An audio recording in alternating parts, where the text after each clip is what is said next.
So you're new to the world of FPV freestyle.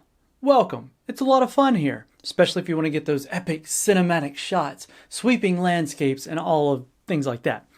But you've probably found that the GoPro Hero Session 5 is probably the best action camera you can use for freestyle. Hero 9, 10, 11, 12, all those are very good, but they're big, they're heavy, and they're quite expensive. Unfortunately, the Hero Session 5 is no longer in production, so you're going to have to get a used one. Chances are you've come across the Runcam Orange 5 and figured for the money, you might as well go this route. It fits all of the mounts, it supports Gyroflow, and you've seen some pretty decent footage. So you go out, you shoot your footage, you come back, and you get this. So what do you do with that? Well, there's actually a lot you can do with it if you know what you're doing. And that's the point of this video.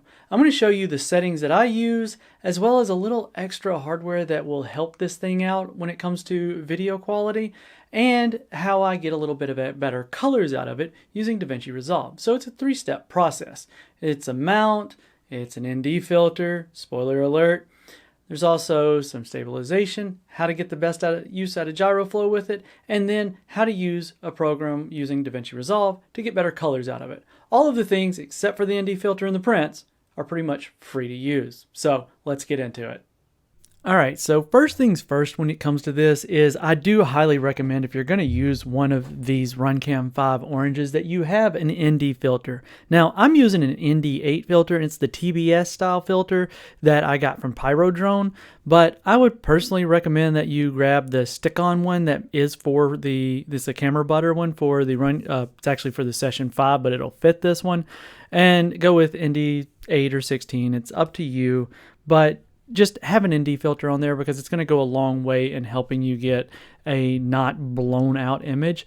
But the next step is getting the settings on your camera. And these are the settings that I use for the QR code output. You can change your settings to these if you want to. I'll leave them on the screen for just a moment. But the really big ones here are high video quality.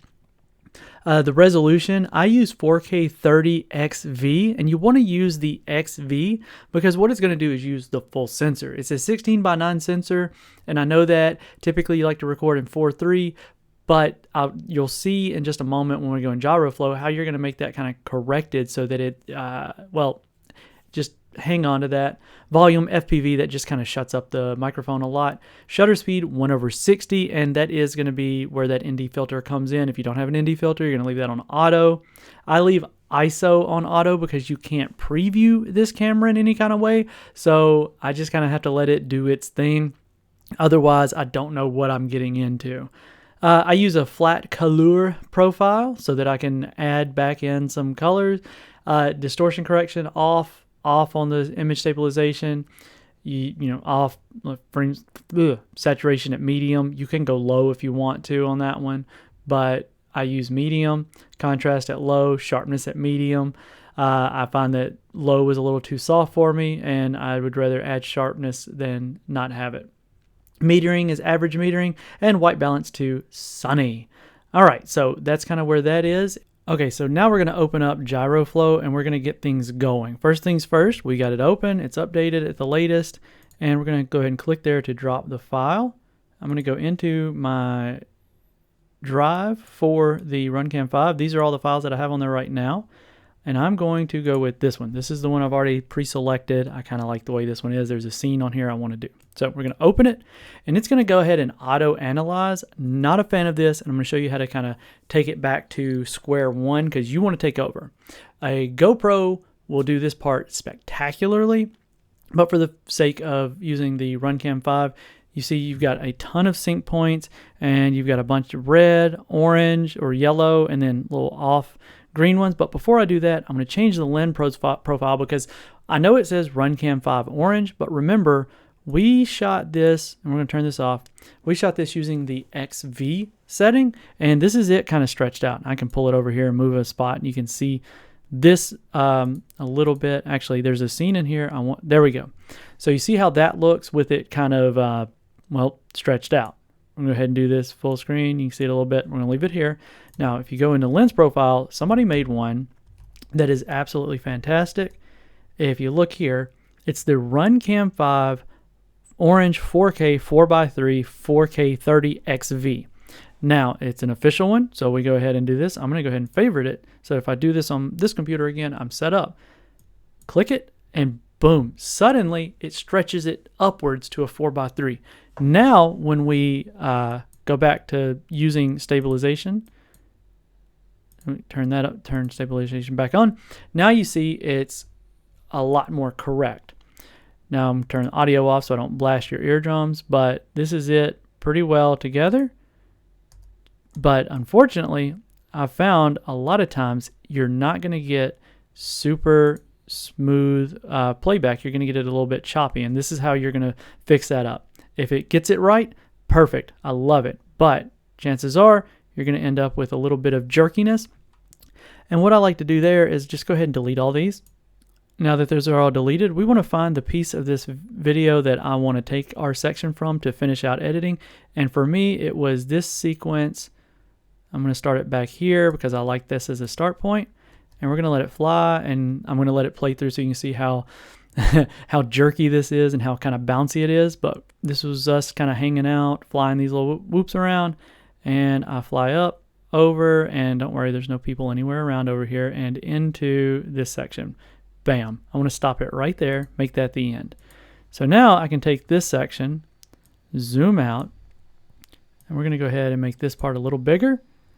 I'm going to zoom in, and what I want to look for on here is I want to find places, and if you're wondering how I zoomed in with this, it's you hold the Alt key and scroll. So I want to take a spot, and I'm going to do it right here where it's pretty much, you see all of the axes are, whether y'all pitch and roll, are fairly close together. Get it right there, right click, hit auto sync here. And it's going to auto sync, and you see it shift just a little bit. Let's see what that does.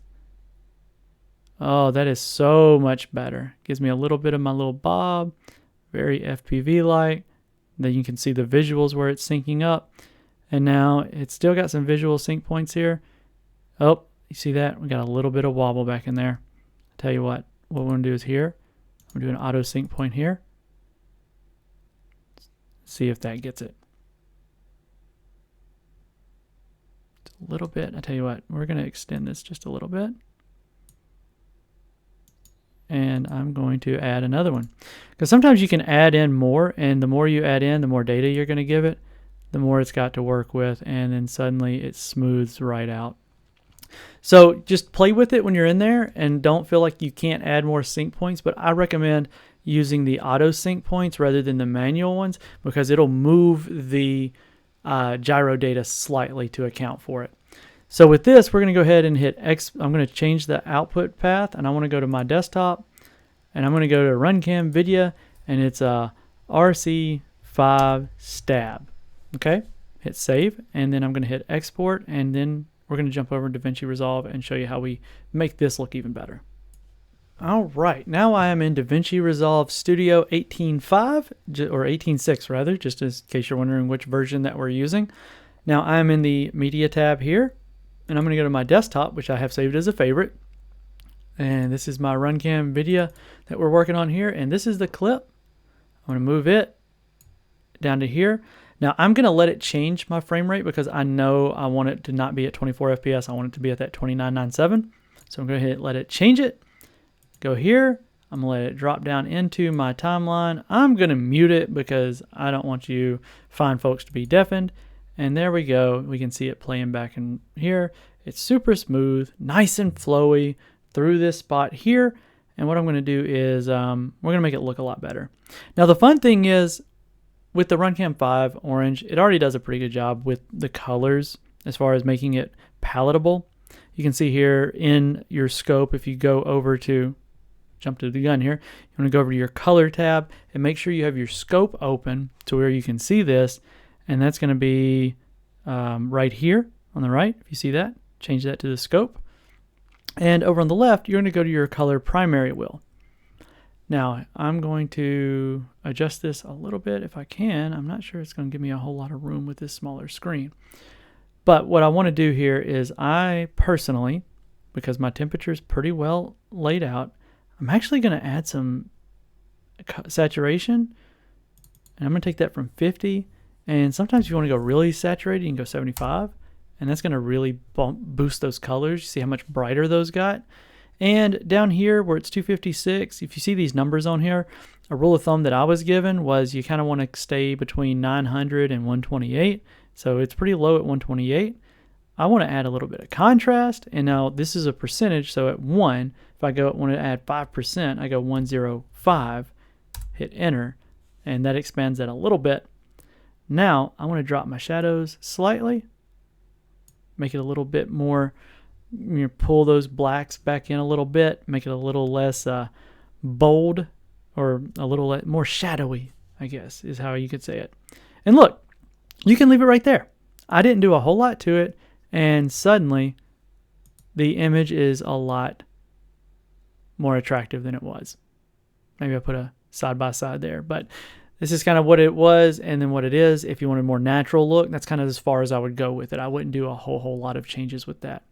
So with that, you can go on, and I highly recommend when you go to export it, I personally use MP4, and make sure you change that to 4K. That way YouTube can get the most to work with. All right, guys. Well, I'm going to leave you with an exported video of what I got with this here particular Runcam 5 from that same day. It's not going to be the same clip. You've already seen this one. You don't want to see this one again. All right. We'll catch you in the next one.